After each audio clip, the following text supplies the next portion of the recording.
Hey guys, welcome back to the channel. Today I'm going to be sharing my first impressions on the 2024 Santa Cruz Bullit.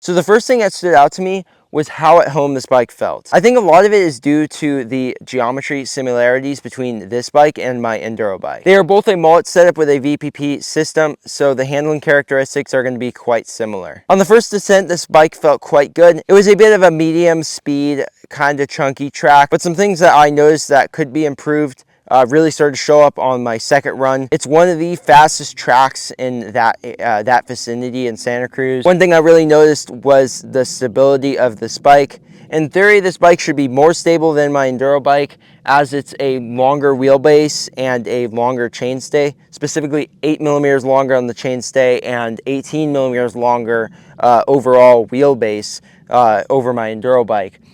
But it really didn't feel like that, and the bike was starting to get overwhelmed a bit, and it seemed to have a bit of a hard time holding a line when it started to get pretty intense. Riding the bike a little bit more, I started to notice that the front end was a bit unpredictable, and I'm starting to think that there's a good chance that it's this tire, because this tire is old and starting to dry rot. It's probably time to replace, so I don't want to say too much about front end traction, but a couple of things that I think could be causing these two issues is that the stock height might be too high. For those of you that don't know, Santa Cruz runs a pretty high stack height.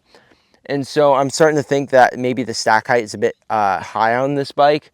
I think the head tube might be a bit taller. And so just looking at spacers, my Santa Cruz Enduro bike and this bike might not be the most accurate way of looking at it. And so I might drop it down 10 mils and see how it feels. You know, thinking about it, having a high center of gravity is going to make the bike feel less stable, and so getting it down lower to the bike might give it a more stable feeling, and also it'll bring your weight a bit closer to the front wheel, which might increase that front end traction. To me, that makes sense. Hopefully it makes sense to you guys too. I think there's a good chance that this isn't a bike related issue and it's more of a cockpit setup issue.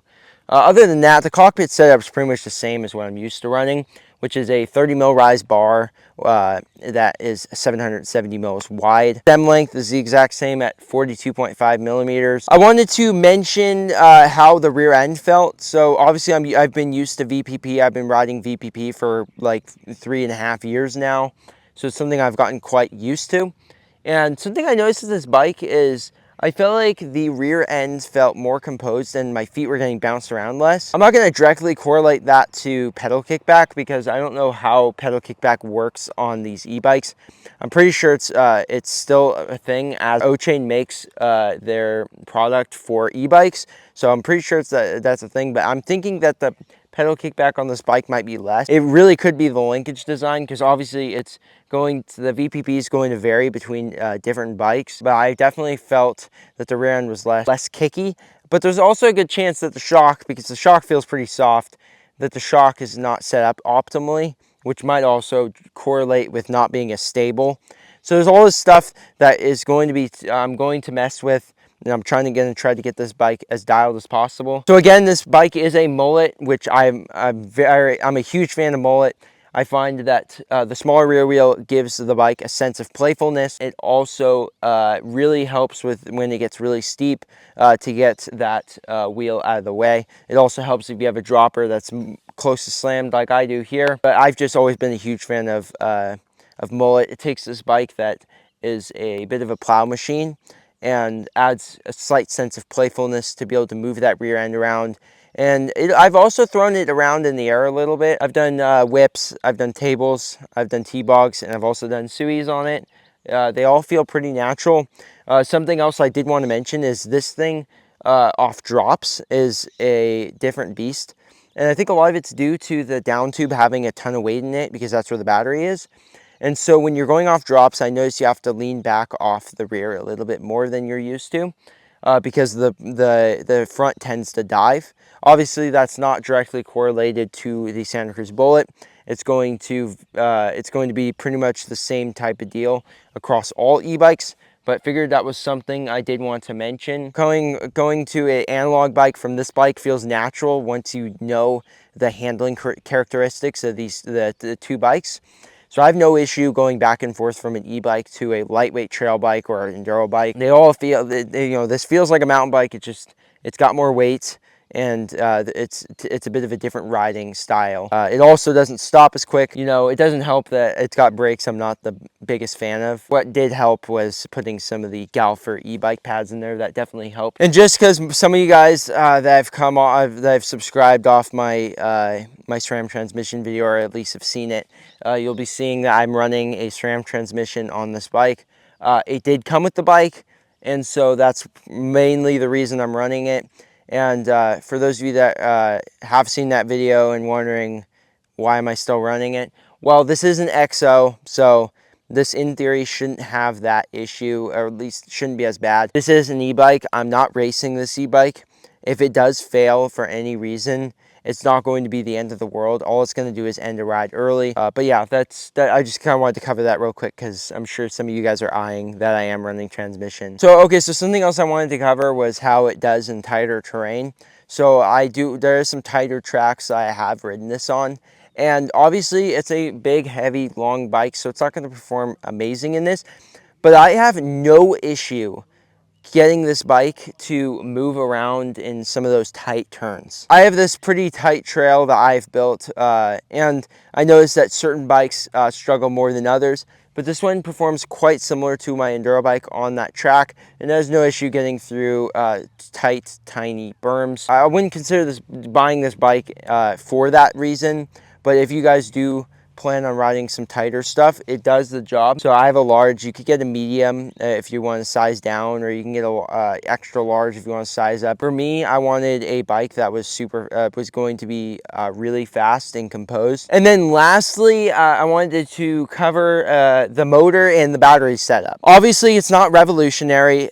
It's the Shimano system. A lot of people like and dislike Shimano. One thing that I do dislike about Shimano is they're not really rebuildable. And to do certain software updates or diagnosis, you really need to take it to a shop. So it's not really for the home mechanic to work on. You cannot really work on these motors as there's very specific tools and software you need to mess around with these. So that's one thing that I dislike about Shimano. They seem to be a little less reliable, especially the EP8 motor. I've heard a lot of failures with that. Thankfully, this one has the EP801 since it's the newer model Bullet.